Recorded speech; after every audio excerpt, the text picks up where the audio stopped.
कल्पना कीजिए, एक ऐसा राजा जिसके नाम से पूरे भारत में दुश्मन कांपते थे, जिसने अपने साम्राज्य को बढ़ाने के लिए लाखों लोगों का खून बहाया।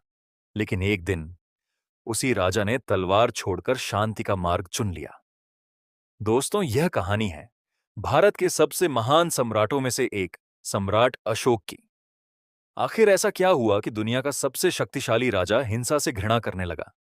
और क्यों आज भी उनका प्रतीक अशोक चक्र भारत के राष्ट्रीय ध्वज की शान है? आइए जानते हैं सम्राट अशोक की पूरी कहानी।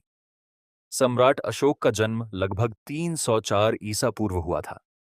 वे मौर्य वंश के महान सम्राट बिंदुसार के पुत्र और चंद्रगुप्त मौर्य के पोते थे। बचपन से ही अशोक बेहद साहसी, बुद्धिमान और युद्ध कला में निपुण थे। तलवारबाजी, घुड़सवारी और रणनीति में उनका कोई मुकाबला नहीं था।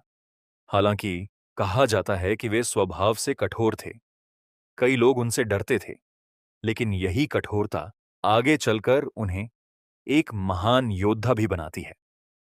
जब बिंदुसार ने उन्हें उज्जैन और तक्षशिला जैसे महत्वपूर्ण क्षेत्रों का प्रशासन सौंपा, तब अशोक ने विद्रोहों को कुशलता से शांत किया और अपनी योग्यता साबित की। बिंदुसार की मृत्यु के बाद मौर्य साम्राज्य में उत्तराधिकार को लेकर संघर्ष शुरू हो गया।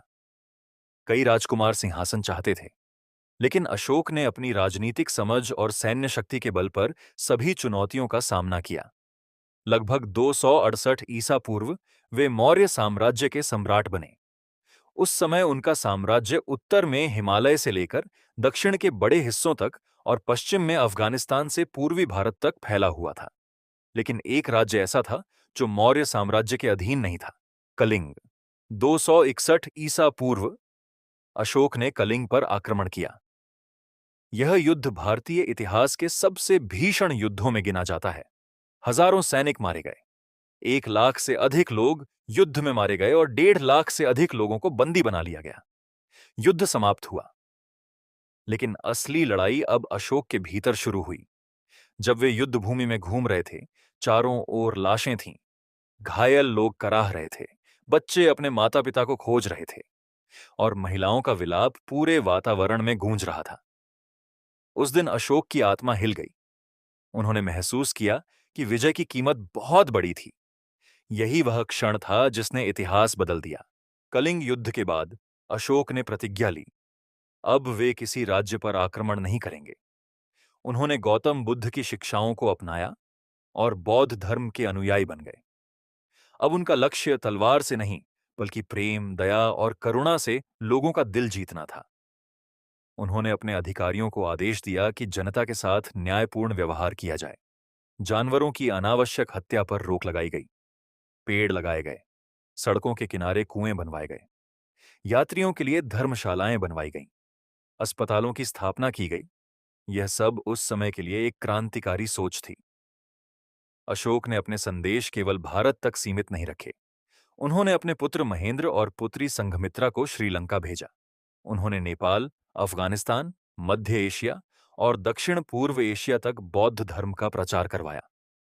आज भी श्रीलंका, थाईलैंड, म्यांमार और कई एशियाई देशों में अशोक का सम्मान किया जाता है। उन्होंने पूरे साम्राज्य में पत्थरों और स्तंभों पर अपने संदेश खुदवाए, जिन्हें आज अशोक के शिलालेख कहा जाता है। इन शिलालेखों से हमें उनके शासन और विचारों के बारे में महत्वपूर्ण जानकारी मिलती है। सम्राट अशोक केवल एक विजेता नहीं थे। वे ऐसे शासक बने जिन्होंने साबित किया कि सबसे बड़ी जीत किसी राज्य को जीतना नहीं, बल्कि अपने मन को जीतना है। भारत का राष्ट्रीय प्रतीक सारनाथ का सिंह स्तंभ अशोक के समय का है। हमारे राष्ट्रीय ध्वज के बीच बना 24 तीलियों वाला अशोक चक्र भी उन्हीं की विरासत है। उनका शासन आज भी सुशासन, न्याय और मानवता का प्रतीक माना जाता है।